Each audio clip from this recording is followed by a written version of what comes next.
Jamaica, sugar is making a comeback, but not the old sugar industry. A $50 million United States dollars project has just broken ground in Clarendon, near the former Monymusk estate, and the promise is massive. About 2,000 jobs, thousands of acres back in production, and a modern plant built to squeeze value out of every stalk from brown and white sugar, to jaggery and molasses, even energy from bagasse. So here's the real question. Is this the beginning of a serious industrial revival for the Clarendon Plains, or just another big announcement that won't survive the timeline? Let's follow the facts, the land, the jobs, and what happens next. Before we dive in, if you want to stay updated on this project and track whether it actually delivers, hit that like button and subscribe. We're going to be following this story all the way through 2026 and 2027. Alright, let's get into it. On December 2, 2024, ground was officially broken in Chesterfield, Lionel Town. The investor is Tropical Sugar Company Limited, backed by a diverse multinational group including investors from India, Trinidad and Tobago, Guyana, Ghana, and Jamaica. Official government announcement states it's a $50 million United States dollars investment.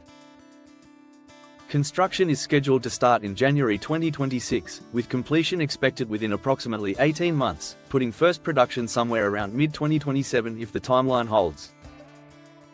The facility will have an installed capacity of 50,000 metric tons and is projected to generate roughly 2,000 direct and indirect jobs.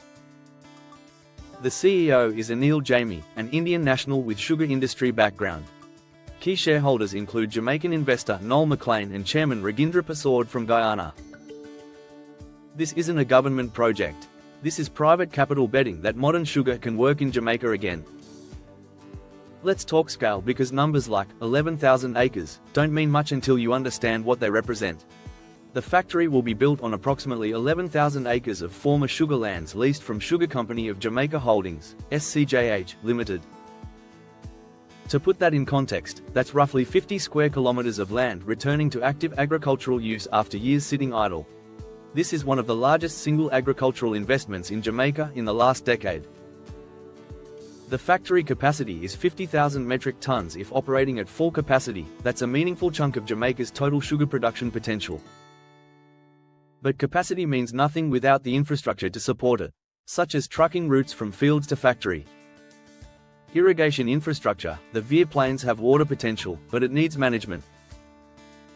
Mechanized harvesting equipment, they're going fully mechanized. Storage facilities for both cane and finished products. Local contracting for everything from maintenance to logistics. Jamie specifically mentioned that the location was chosen strategically for its fertile land and irrigation potential. If this works, you're looking at economic activity rippling through the entire southern Clarendon corridor. Here's where the government messaging gets interesting. Prime Minister Andrew Holness emphasized that the government was clear: they are not returning to the old sugar industry, but want a modern, vertically integrated industry that processes value in the sugarcane and gets as much value out of it before export.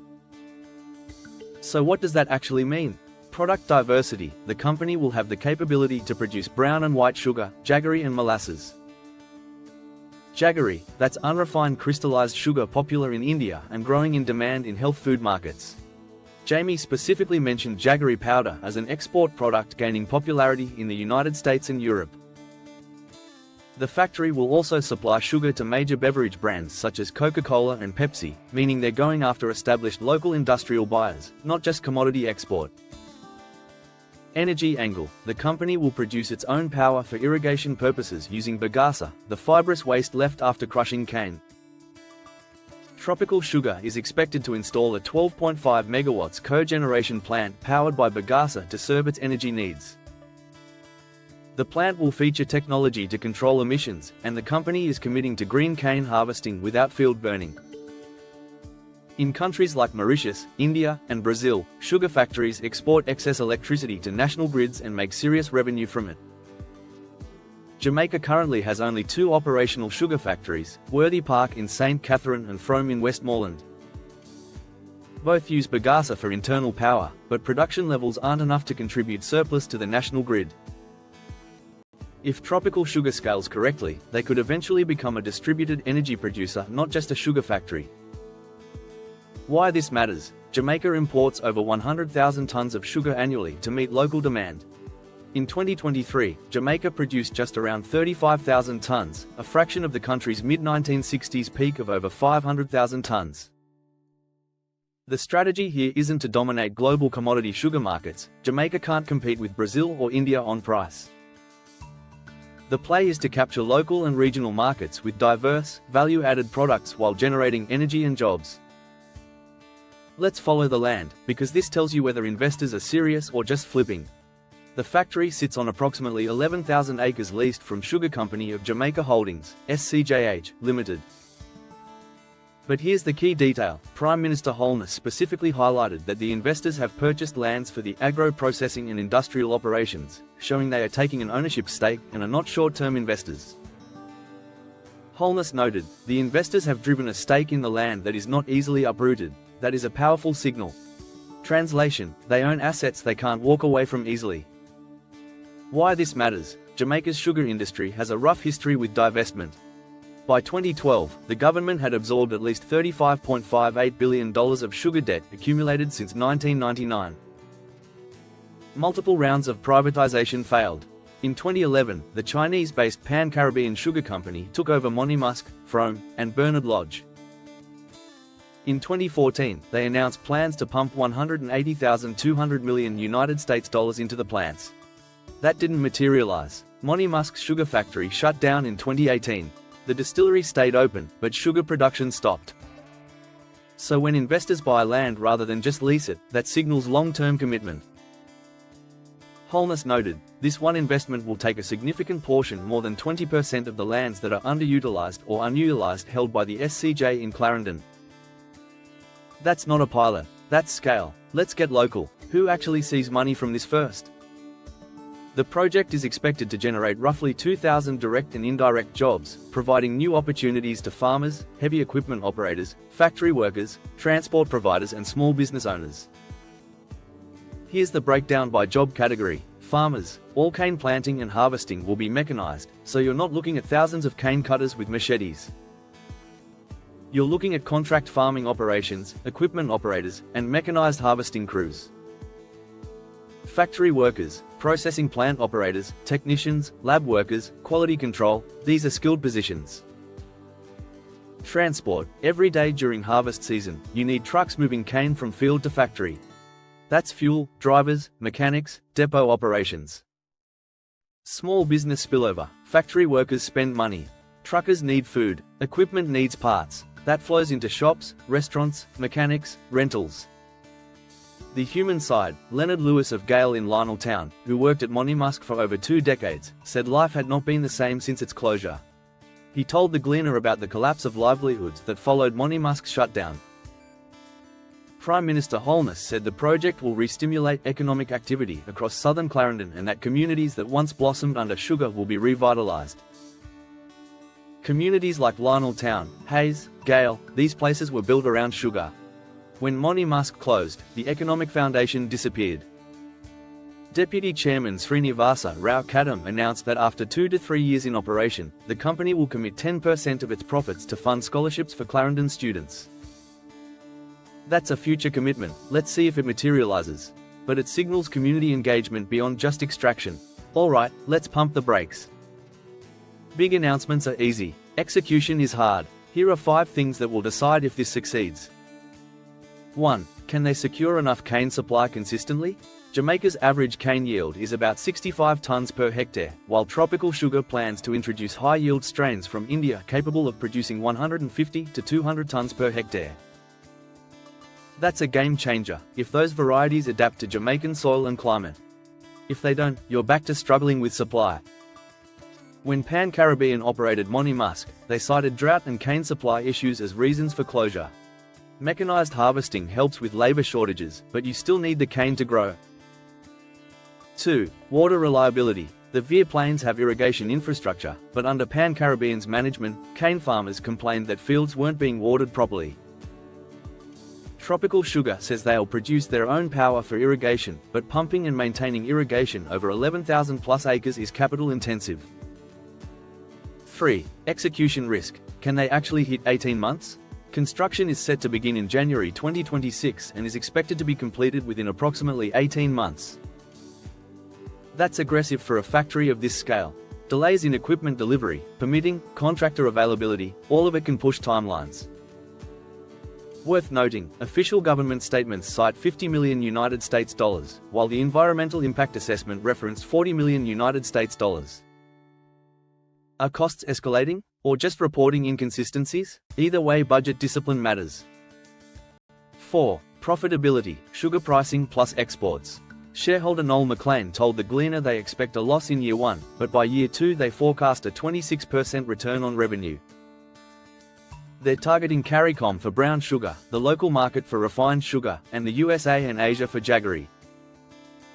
Diversification is smart, but it also means they're exposed to multiple markets with different price dynamics. Jamaica has no real preferential sugar markets anymore. The country lost its preferential access to the European Union, and now can only sell limited quantities to the United States under WTO quotas. They're competing on quality and niche products, not commodity volume. 5. Transparency, contracts, local participation, hiring pipeline. Who gets hired? Are contracts going to local contractors or external ones? What's the actual agreement between Tropical Sugar and Sugar Company of Jamaica Holdings on land lease terms? We don't have those details yet. And that matters because past divestments failed partly due to poor contract structures and unrealistic expectations. If you want to track whether this is real or just PR, here's your watch list. Milestone 1, construction start, target, January 2026. Watch for groundwork, site clearing, foundation pouring. Equipment orders publicly announced. Contractor bids and hiring notices. If January comes and nothing's moving, that's a red flag. Milestone 2, midpoint build updates, target, mid-2026. Watch for factory shell completed. Equipment installation beginning. Cane planting contracts issued to farmers. Job postings for factory workers. Milestone 3, commissioning window, target, mid-2027. Expected completion is within approximately 18 months of construction start. Watch for test runs announced. First sugar production reported. Initial shipments to buyers like Coca-Cola or Pepsi. Milestone 4, first production, export signals, target, late 2027 early 2028. Watch for revenue numbers disclosed. Employment figures verified. Are we actually seeing 2,000 jobs? Bagasse energy production, is it just internal use or are they exporting power? Jaggery exports confirmed to US or European buyers. If by 2028 we're still hearing construction delays or awaiting permits, then this goes into the same file as all the other big announcements that didn't deliver. But if production starts, employment numbers hit, and products start shipping, then we're talking about real industrial revival. So here's where we are. Jamaica's sugar industry collapsed over decades: bad management, loss of preferential markets, high costs, low yields, and repeated failed privatizations. 60 years ago, Jamaica produced around 500,000 tons of sugar. In 2023, production was around 35,000 tons, less than 7% of that peak. Now, a private investor group is betting $50 million United States dollars that the modern sugar industry can work again in Clarendon. The project will occupy roughly 11,000 acres, produce 50,000 metric tons at capacity, and generate around 2,000 jobs. Construction starts January 2026. Timeline, 18 months to completion. The timeline is tight. The risks are real, but the opportunity is massive. If this succeeds, it doesn't just bring back sugar, it brings back a viable economic model for rural industrial development. Jobs, energy, products, export revenue, rural stability. If it fails, it's another chapter in Jamaica's long history of sugar disappointments. So here's my question for you. Do you want Clarendon back as a real industrial parish, or do you think this is PR? Comment below, what should be built around this factory next? Housing, roads, irrigation, or a real industrial park? And if you're from Lionel Town, Hayes, or anywhere in southern Clarendon, tell us what this means for your community.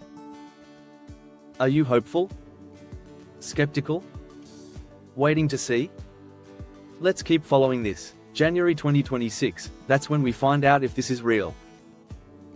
If you found this breakdown useful, hit the like button, subscribe, and turn on notifications, because we're tracking this project all the way through.